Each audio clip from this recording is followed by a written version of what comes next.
И конкретно емисијата уште еднаш по не знам кој пат да подсетам дека доаѓа викенд, а она што ќе е најактуелно на културен план овој викенд е 23-тото издание на Офест. Ивана имаме на линк, која што се нејзиниот соговорник ќе ни ги пренесе сите детали околу Офестот оваа година. Ивана, добро ти утро. Добро утро искре до тебе. Знаеш дека доаѓа викенд, така? Да, петок денеска, така што одлично време нели да бидете дел, доколку немате нели нешто организирано, да бидете дел од 23-тото издание на Офест, она за кое што ќе зборуваме ова утро. Вчера вечер инаку беше нели свеченото отворање на 23-тото издание на најголемиот и најзначајниот музички фестивал во светот, Македонската опера и балет, Кинотеката на Македонија и Младинскиот културен центар се локациите на кои што ќе се одржува Офест се до 9 јуни. Задолжен секако за 23 годишното постоење на Офест е Костадин Шурбановски, кој што ќе му посакам добро и убаво утро. Вчера вечер свечено се отвори Офест. Какви се импресиите, еве, неколку часа подоцна? Па имавме неверојатно експлозивно отворање на фестивалот со две одлични групи од Африка, меѓутоа различни по својот сензибилитет. Првата група е на Бомбино, еден од најзначајните представници на така наречениот пустински блуз. Еден пријател додека го слушаше концертот рече како да ми влезе песок од Сахара во чевлите додека го слушав. А веднаш потоа настапи и 8-члената група од Јужна Африка, се викаат BCUC и навистина ја здрма сцената и воопшто салонот на Националната опера и балет. Така, вечерва продолжува тука во Македонската опера и балет. Офест, што ќе има можност да се слушне вечерва? Вечерва имаме исто така две интересни групи кои што соединуваат различни музики од светот. Првата група ни доаѓа од Холандија, меѓутоа во својата музика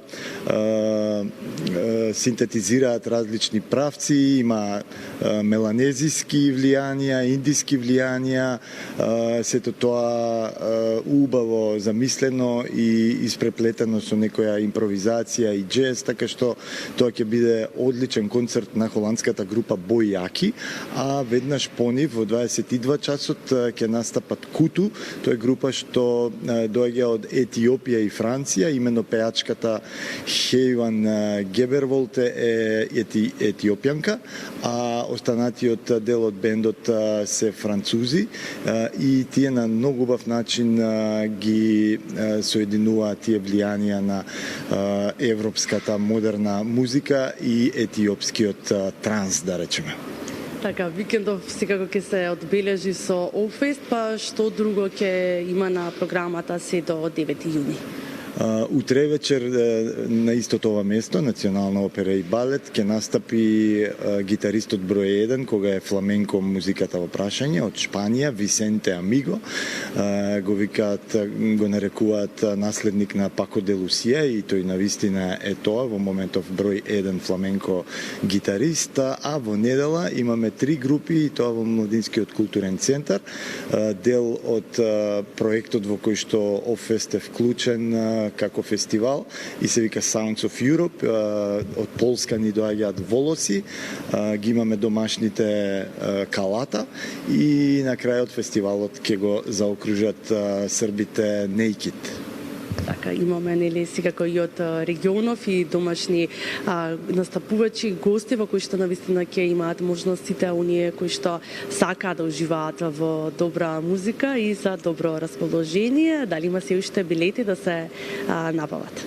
Има билети, но не премногу, така што оние што сакаат да го посетат Офест нека побрзаат со букирање на билетите. Така, колку е значајно еве за вас 23 годишното постоење на еден ваков фестивал и што се еве поминавте изминативе 23 години за да обстоите? Па ние ни целава оваа историја на фестивалот свативме дека сме сонувачи. Сонуваме дека идејата на Гоце за сваќање на светот како поле за културен надпревар на народите е возможна. Сонуваме дека еден ваков фестивал како Офест Офест во Македонија е возможен.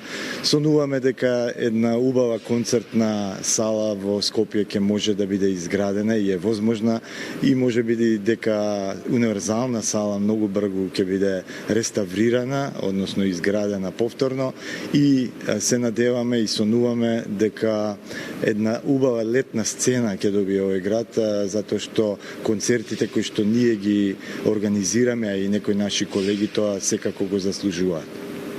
Така се посакувам уште многу долго да си постоите, да си славите уште многу јубилеи понатаму и секако да, оно што е дел од Скопје, секако и Офест. Ви благодарам.